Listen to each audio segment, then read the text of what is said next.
I see a couple of point guards that I think could be in range, like a Bennett Sturts, for example. Yeah. Um, Kind of talk Pistons fans into Bennett Sturts if you can. I know last podcast I had on, we went down a rabbit hole of the Pistons' track record of not drafting the best white Yeah. prospects. I don't even know how we got down that rabbit hole, but got to talk us into Bennett Sturts if you could. Yeah, so I personally had to warm up to Bennett Sturts throughout the season. A lot of the guys at No Ceilings were higher on him than I was. And then kind of when I was doing my final film dive, getting prepped for the draft, I was like, okay, like I need to reevaluate kind of everything with this guy.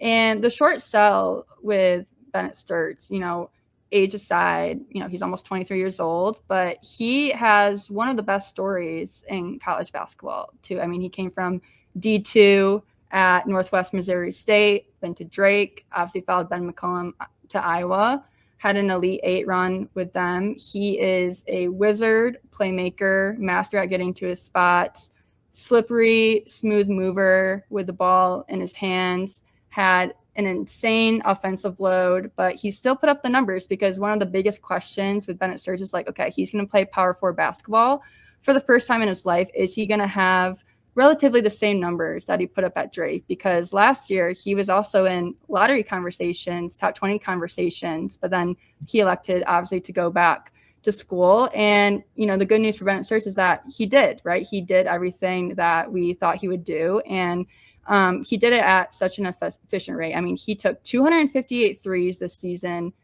he shot at 35.8% clip. Last year was 39.5% on 162 attempts.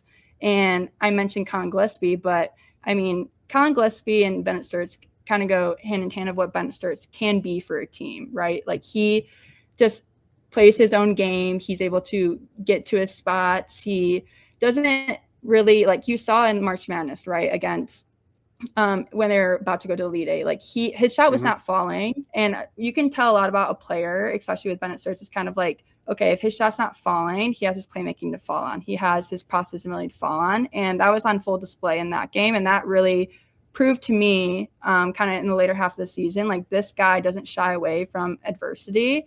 And he's not an athlete by any stretch of the word, but he's a type of athlete that you want to be like. He's relied upon. He's steady.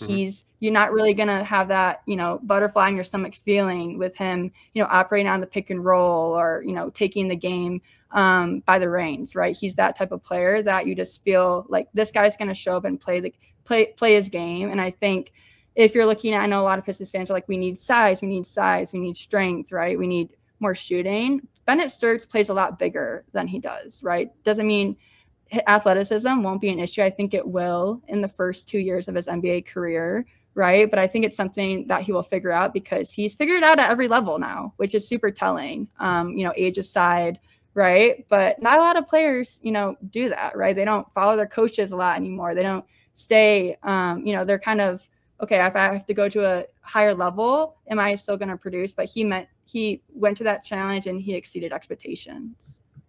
Yeah, I feel like he's a name that I think could possibly be in range. I know a lot of Pistons fans in the comment section right now. They're like, dude, no. I know they were asking about Christian Anderson, which when I watch him, like, I love how he operates out of the pick and roll. Like, for a prospect that possibly could be at 21, do you think he could be a good fit with Detroit?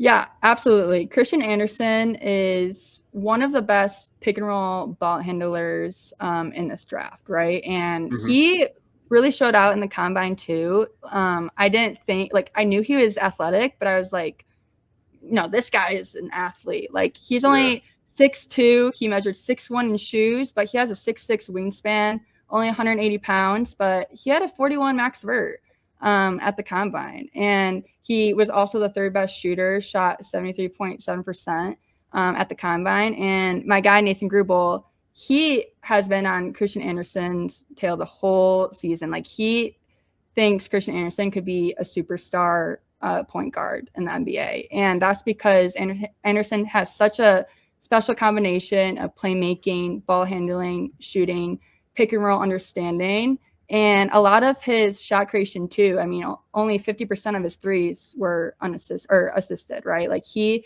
can operate off the dribble, off the ball. And too bad JT Toppin got hurt with the ACL injury, because I do believe Texas Tech could have made it really far in March Madness. But you don't really, like, if you're comparing him and Bennett Sturts, like Christian Anderson obviously wins the athlete battle, right? Oh, yeah. But Christian Anderson also, struggles a lot with his frame and size too, which is definitely a concern for me, because if you're looking at one of my guys, Braden Burries, that's not an issue with him, right? Like, I think Christian Anderson does have star qualities. It might just take him a little bit longer, but I mean, I can see him fitting perfectly well in Detroit, especially with Cade Cunningham operating off ball.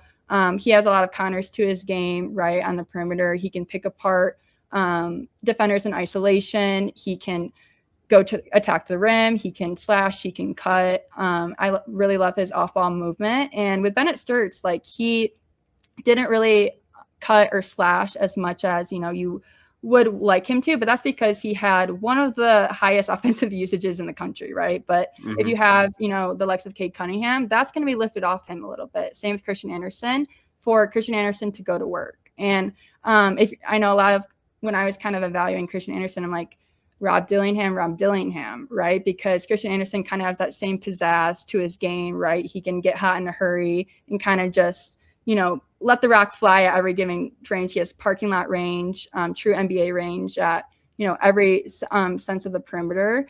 And also as in the mid range too, like, he has great touch and feel on his runners and hook shots. He's not afraid of going into contact, even though he is on the skinny side, which is super telling for him too. And I think him showcasing this a lot more in his sophomore season was super telling. But him, I think, will definitely be at 21, but I mean, you never know, because this guard class is so loaded. Like, it could go either way. So yeah, I would definitely be excited if Christian Anderson was still at 21 for sure.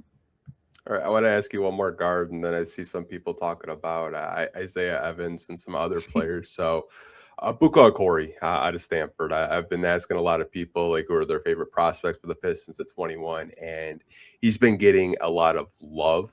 I know he's a little bit shorter. He's a shorter point guard, but what do you like about Abuka Corey, and do you think he could be another point guard that could fit within this Detroit Pistons system? Yeah, Abuka Corey is one of the best downhill drivers in this draft class. He has a very special way of manipulating defenses downhill. He's only, as you mentioned, he's on the shorter side as well. He's about 6'1.5" with no shoes, but at 185 pounds. And he has such a special combination of on-ball scoring, has that really shiftiness, craftiness to his game. And he's also a menace at getting to the line too. And Stanford kind of stunk this year too. So he, again, with these guards that are kind of in this range, that if you're pairing them with a team like the Pistons that already have, their primary ball handler and playmaker, but you're having these guards that had the production, had the shooting, had the 3-level scoring ability, and they can get to the line and into the mid-range and has, the playmaking ability, it's going to be okay.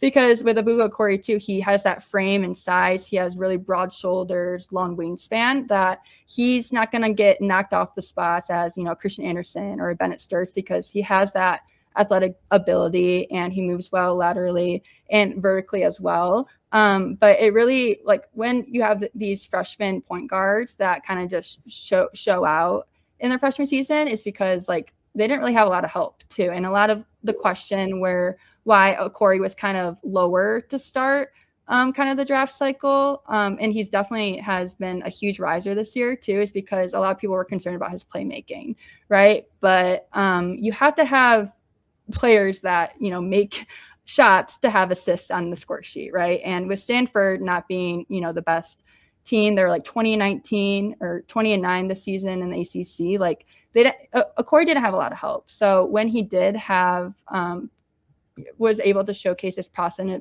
ability and playmaking ability, he did. I mean, he had 3.6 assists on the season to only 1.9 turnovers per game. And he had a 24% assist rate, right? And I think with Corey too, I think if you're, putting all three of these in kind of like a rank 'em situation, like I would probably go Christian Anderson, Abuka Okori, then Bennett Sturts if I'm, in the pecking order for the Pistons, because they each kind of, it's kind of like what you value the most. But I think for the Pistons, they kind of want a two-way ball handler that can kind of get started pretty fast. And that's Abuka Okori and Christian Anderson, just because that they have that athleticism, they have that on dribble juice, and they can also attack you from all three spots on the floor.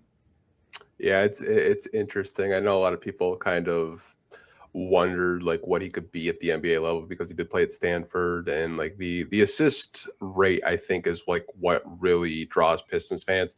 Yeah. That and the street ball handle that the kid has, like it's like go to the park type of handles. Like he's got that thing on his string, and not to mention like I think the 3-point shot could definitely be ready in the NBA like right away. I know one of my good friends who's a credential NBA photographer, like he's like, I think he could be the Tyrese Maxey of this draft. I was like, hey man, you never know. You never know. You never know.